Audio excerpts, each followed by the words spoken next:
എൻ്റെ നമസ്കാരം. അപ്പോൾ ഞാൻ ഇന്ന് ഇവിടെ കാണിക്കാൻ പോകുന്നത് എൻ്റെ അമ്മ എനിക്ക് വേണ്ടിയിട്ട് ഓഫീസ് ജോലി കഴിഞ്ഞ് വന്നപ്പോൾ എനിക്കൊരു ഗിഫ്റ്റ് വാങ്ങി തന്നു കേട്ടോ. അപ്പോൾ ഞാനത് എന്താണെന്ന് നോക്കാൻ ഇൻട്രസ്റ്റിലിരിക്കുകയാണ്. അപ്പോൾ നമുക്കതൊന്ന് നോക്കാം. അപ്പോൾ നമുക്കതെന്താണെന്ന് നോക്കാം, നമുക്കത് എടുക്കാം. അപ്പോൾ ഇതാണ് അപ്പോൾ ആ സാധനം കേട്ടോ. എന്ന് വെച്ചാൽ ഇതിൻ്റെ ഉള്ളിൽ കുറേ കളർ പെൻസിലും സ്കെയിലും അങ്ങനത്തെ കുറേ ഉണ്ടാകും കേട്ടോ. അപ്പോൾ ഇത് വന്നിട്ട് യൂണിക്കോണിൻ്റെ ആണ് ഞാൻ എടുത്തിരിക്കുന്നത്. അപ്പോൾ ഞാൻ ഇത് അൺബോക്സ് ചെയ്യാൻ പോവാണ്. അപ്പോൾ ഇത് അവിടെ ഇങ്ങനെ ഇത് വേണം. അപ്പോൾ നമുക്ക് അവിടെ നിന്ന് അൺബോക്സ് ചെയ്യാം.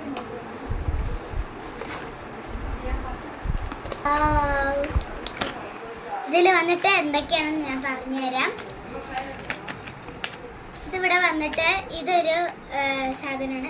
ഇത് എന്താണെന്ന് വെച്ചാൽ ഈ പെയിൻറ് എടുക്കുന്ന സമയത്ത് ഇഷ്ടമുള്ള കളറ് വെച്ച് കലക്കാനുള്ള സാധനമാണ് കേട്ടോ. അത് ഈ പെട്ടിയിൽ ഇഷ്ടമുള്ള പെട്ടിയിലും നമുക്ക് ഇത് ചെയ്യാൻ കഴിയുന്നു.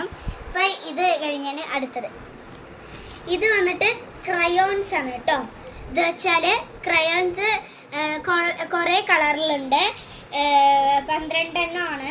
അപ്പോൾ ഇതിൽ കുറേ കളേഴ്സ് ഉണ്ട് കേട്ടോ. ഇത് കണ്ടോ.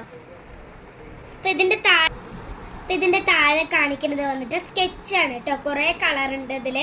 ഇതാണ് സ്കിൻ കളറിൽ വന്നിരിക്കുന്നത്, കിളിപ്പച്ച, ഇങ്ങനത്തെ കുറേ കളറിൽ വന്നിട്ടുണ്ട് കേട്ടോ. അടുത്തത് ഓയിൽ പേസ്റ്റാണ് കേട്ടോ. ഇത് ഓയിൽ പേസ്റ്റും കളർ പെൻസിലുമാണ് കേട്ടോ. ഇത് നല്ല ലൈറ്റ് കളറിൽ വരും. ലൈറ്റ് വേണമെങ്കിൽ ഇതിൽ ലൈറ്റ് എടുക്കാൻ പറ്റും. അപ്പം ഇത് നല്ല ലൈറ്റ് കളറിൽ വരുന്ന ഒരു ഇതാണ്. അപ്പം ഇത് വന്നിട്ടാണ് നമ്മൾ പറഞ്ഞ പെയിൻറ്റിങ് കേട്ടോ. എന്ന് വെച്ചാൽ ഇതിൽ വാട്ടർ കളറിൽ കേട്ടോ. ഇതിൽ ഒരു പെട്ടിയായിട്ടാണ്. ഇതിൽ നിറയെ കളേഴ്സ് ഉണ്ട് ഇതേപോലെ. അപ്പോൾ ഇതും നോക്കൂ. അപ്പോൾ ഇത് വന്നിട്ട് അതിൻ്റെ ബ്രഷ്, പിന്നെ ഇതൊരു പെൻസില്, പിന്നെ ഇതെല്ലാം മായ്ക്കാൻ കഴിയുന്ന ഒരു റബ്ബറ്, ഒരു കട്ടറ്, ഇത് വന്നിട്ട് ഗമ്മാണ് കേട്ടോ. ഇത് വന്നിട്ട് നിങ്ങൾ ആലോചിക്കുന്നുണ്ടാവും, ഇത് സ്കെയിൽ കേട്ടോ. ഞാൻ കാണിച്ചു തരാം. സ്കെയിൽ വന്നു. അതിന് ശേഷം ഇത് വന്നിട്ട് കണ്ടോ, ഇത് ബുക്കിൽ ഇതിന് പേപ്പർ പിന്നാണ് കേട്ടോ. ഇത് ഇഷ്ടമുള്ള ഇതാണ് എൻ്റെ ഗിഫ്റ്റ് കേട്ടോ. എനിക്ക് ഭയങ്കര സന്തോഷമായിട്ടോ. എല്ലാവരും ലൈക്ക് ചെയ്യുക, ഷെയർ ചെയ്യുക, സബ്സ്ക്രൈബ് ചെയ്യുക, തൊട്ടടുത്തുള്ള ബെല്ലൈക്കൻ അമർക്കാൻ മറക്കരുത്. ഇനി പുതിയ വീഡിയോ ആയിട്ട് ഇനിയും വരും. ബൈ.